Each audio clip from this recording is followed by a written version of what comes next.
माँ, ये राधिका है, तुम्हारी बहू। राधिका गांव में हॉस्पिटल में नर्स का काम करती है।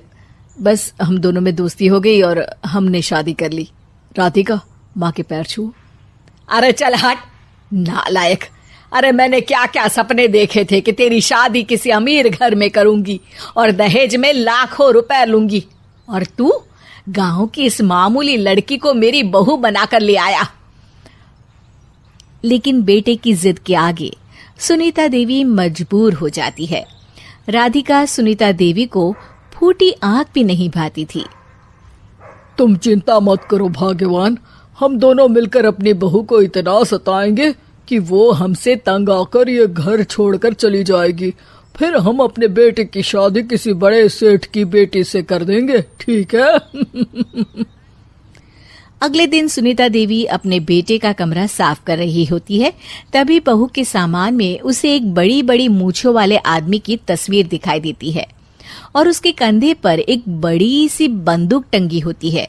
तस्वीर के नीचे लिखा होता है डाकू मंगल सिंह।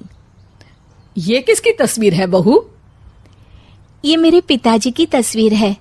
बस फिर क्या था। ये सुनते ही सुनीता देवी के हाथ पैर कांपने लगते हैं। वो भागती हुई सीधा अपने पति के कमरे में जाती है। अरे गजब हो गया जी, गजब। अरे क्या हो गया भाग्यवान? हमारी बहू एक मशहूर डाकू मंगल सिंह की बेटी है। हे भगवान, अब क्या होगा? क्या कहा? डाकू मंगल सिंह? अरे मर गए रे।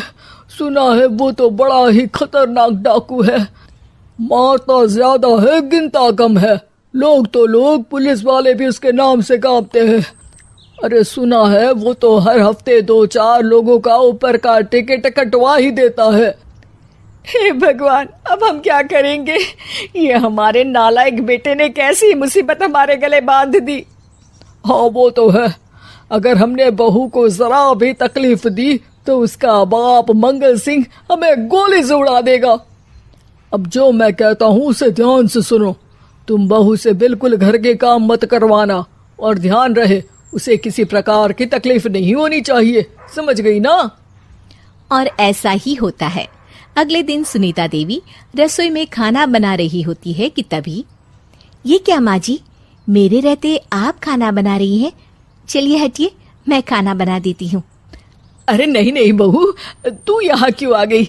जा तू अपने कमरे में जाकर आराम कर, मैं खाना बना लूंगी। सुनीता देवी जिद करके राधिका को भेज देती है। फिर एक दिन, अरे फर्श पर कितनी धूल जमी है, माँ जी देखेंगी तो नाराज हो जाएंगी, मैं अभी यहाँ पोछा लगा देती हूँ। राधिका जैसे ही पोछा लगाने लगती है कि तभी उसके ससुर की नजर उस पर पड़ती है। बंसीलाल भागता हुआ वहां आता है। अरे नहीं नहीं बहू, तुम ये क्या गजब कर रही हो? बहू तो बेटी समान होती है और हम ना अपनी बेटियों से काम नहीं करवाते। तुम आराम से बैठकर यूट्यूब पर किड लॉजिक चैनल की सास बहू की कहानियां देखो। वो लोग ना बहुत अच्छी अच्छी कहानियां बनाते हैं। सच? आप देखते हैं? अरे मैं तो रोज देखता हूँ। शहर की बहू तो मेरी फेवरेट कहानी है। हाँ, ये कहकर बंसीलाल पोछा लगाने लगता है। इस तरह राधिका के सास ससुर सारा दिन उसकी खुशामद में लगे रहते हैं और उसे किसी महारानी की तरह रखते थे। कैसा लगा बहू? पिज्जा टेस्टी तो है ना? अच्छा, मीठे में क्या खाओगी बोलो तो? माँ जी, मुझे तो काजू कतली बहुत पसंद है और उसके बाद 1 गिलास लस्सी मिल जाए तो मजा आ जाएगा। ये सुनते ही सुनीता देवी अपने पति को कोहनी मारते हुए कहती है, अरे सुना नहीं बहू क्या मांग रही है? जल्दी से भागकर बाजार जाइए और सब खरीद कर ले आइए। हाँ हाँ भाग्यवान, अभी जाता हूँ। राधिका की तो 5 उंगलियां घी में थी। वो तो अपने ससुराल में मजे कर रही थी। दूसरी तरफ राधिका की सास उसके लिए कभी नई साड़ी खरीद लाती तो कभी उसके लिए नए गहने बनवा देती। फिर एक दिन डाकू मंगल सिंह अपनी बेटी राधिका से मिलने अपने आदमियों के साथ आता है। उन सबको देखते ही राधिका के सास ससुर डर के मारे कांपने लगते हैं। मर गया रे। डाकू मंगल सिंह तो सच में कितना डरावना दिखता है, ऊपर से इतनी बड़ी बंदूक लेकर घूमता है। कैसे हैं समधी जी? क्या हुआ? आप इतना घबरा क्यों रहे हैं? और आपको इतना पसीना क्यों आ रहा है? आपकी तबीयत तो ठीक है ना? जी अभी तक तो ठीक है, पर लगता है बहुत जल्द खराब होने वाली है। क्या कहा आपने? जी कुछ नहीं, बताइए बताइए कैसे आना हुआ। दरअसल आज आपके शहर में हमारी नाटंकी मंडली का प्रोग्राम है, तो इसी बहाने सोचा बेटी का ससुराल भी देखता चलूं। ये सुनते ही राधिका के सास ससुर हैरान हो जाते हैं। क्या कहा? आप नौटंकी में काम करते हैं? हाँ माँ जी, पिताजी डाकू की एक्टिंग बहुत अच्छी करते हैं, उन्हें तो कई अवार्ड भी मिल चुके हैं। और ये बंदूक, ये तो असली लगती है। तभी राधिका के पिताजी अपनी नकली मूंछ निकालते हुए कहते हैं, इस मूंछ की तरह यह बंदूक भी नकली है।